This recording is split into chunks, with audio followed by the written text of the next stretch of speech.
Having been allocated a month-long term in Facebook jail for posting a picture of Chairman Mao and saying, "Liquidate the landlord," I deeply reflect upon the conditions which have led to this month-long censorship of a very populist position that the working poor globally share. How can such a statement as "liquidate the landlord" in a world where the global proletariat are violently pressed under the iron fist of neoliberalism, in terms of homelessness, starvation, exploitation, and poverty, be considered as harmful or abusive speech, when such speech as "liquidate the landlord" should be recognized more so as rooted in self-defense from the actual violence that permeates through our very real lived existence. Then it dawned on me. The Facebook community standards, artificial intelligence algorithm police are akin to the interactive law enforcement of keeping safe spaces safe, in which, in a very distorted and roundabout way, Facebook, which was once free thought central, has become the barometer of neoliberal groupthink. The original concept of the safe space is derivative from the University of California, Berkeley, originally intended to provide safe space to historically marginalized communities surrounded by society that was outside of their context. In the safe space, passivity, respect, positivity, non-threatening behavior, and mindfulness are the rules within this oasis of tolerance and inclusion, separate from the oppressive and brutal nature of capitalist society, which collectively saps us all of our lifeblood. Safe space culture, originally confined to the halls of academia and dorm rooms, has effectively been mainstreamed and has become the de facto community standard within popular online spaces that most people have had no say in terms of the implementation of their adoption, along with becoming the standard operational procedure within neoliberal culture as a whole. As we browse social media, we are bombarded with the encouragement of escapism.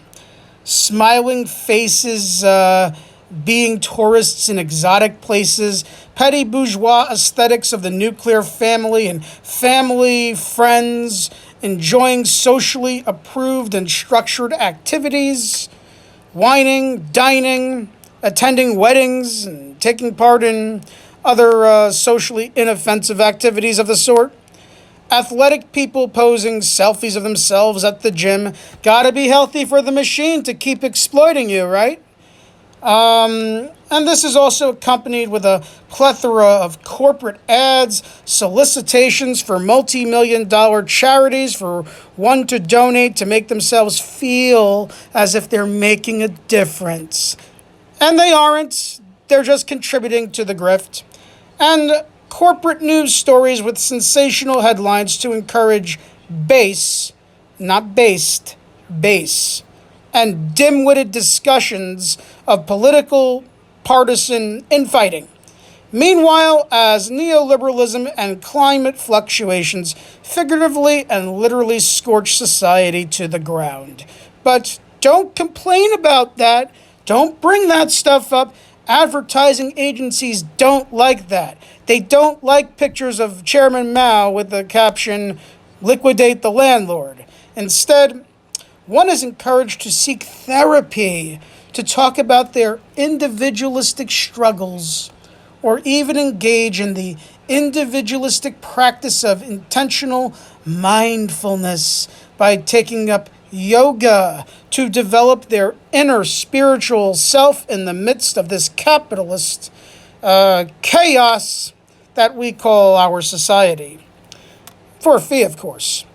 And what more, people throw their money away with the hope that after enough therapy and yoga sessions, their internal turmoil will be resolved as their material conditions continue to unravel while they desperately strive to find that inner peace. I believe Karl Marx once addressed this phenomenon. Religious distress is at the same time the expression of real distress and the protest against real distress. Religion is the sigh of the oppressed creature, the heart of a heartless world, just as it is the spirit of a spiritless situation.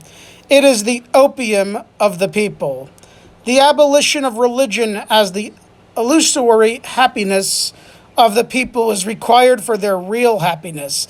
The demand to give up the illusion about its condition is the demand to give up a condition which needs illusions. If you donate to charity regularly, which, that money isn't going to the actual cause, it's just going to the charity, to the tax write-off. If you regularly attend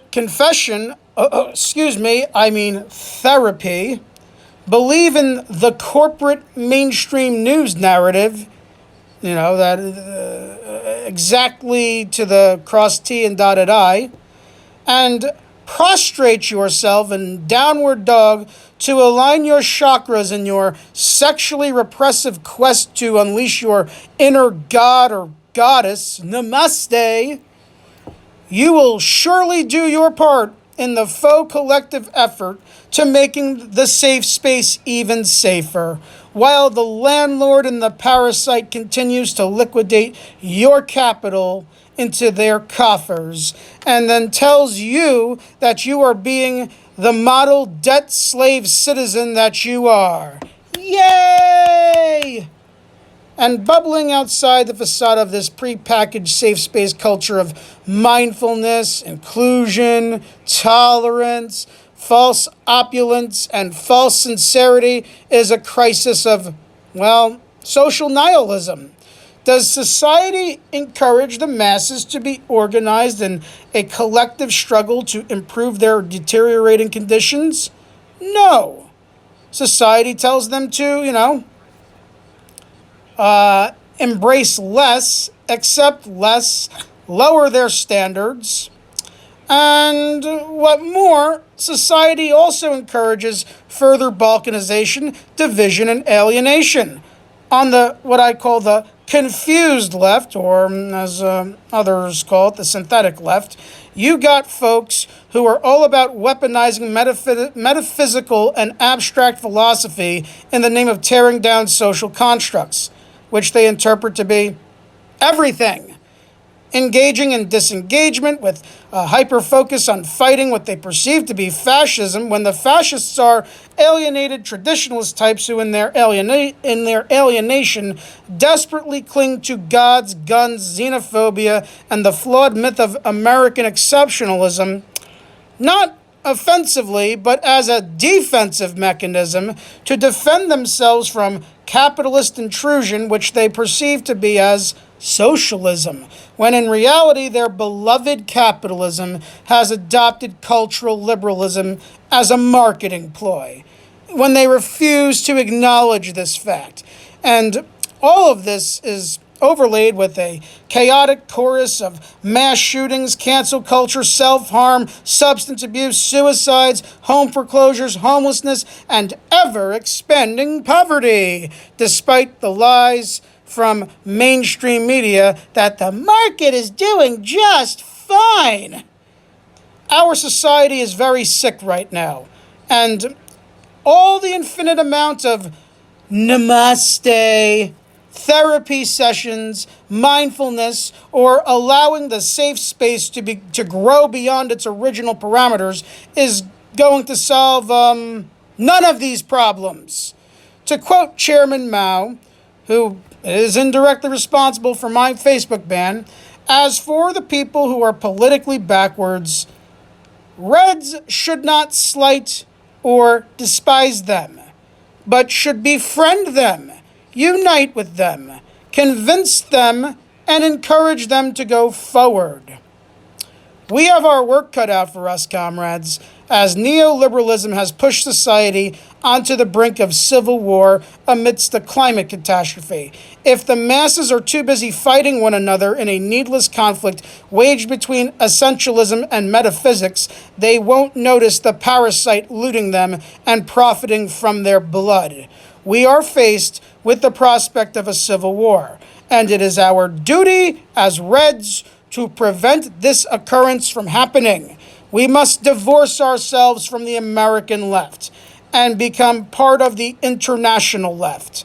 And we must organize all peoples to unite in the name of improving their material conditions in defiance of the neoliberal menace which seeks to privatize and commodify every aspect of our existence. Out of the safe spaces and into the masses. Time is of the essence. No, not time for mindfulness, not time for namaste, but time for organizing. The class war is now. Like and share, especially on Facebook, if you feel obliged to. This is Comrade Pella, signing off.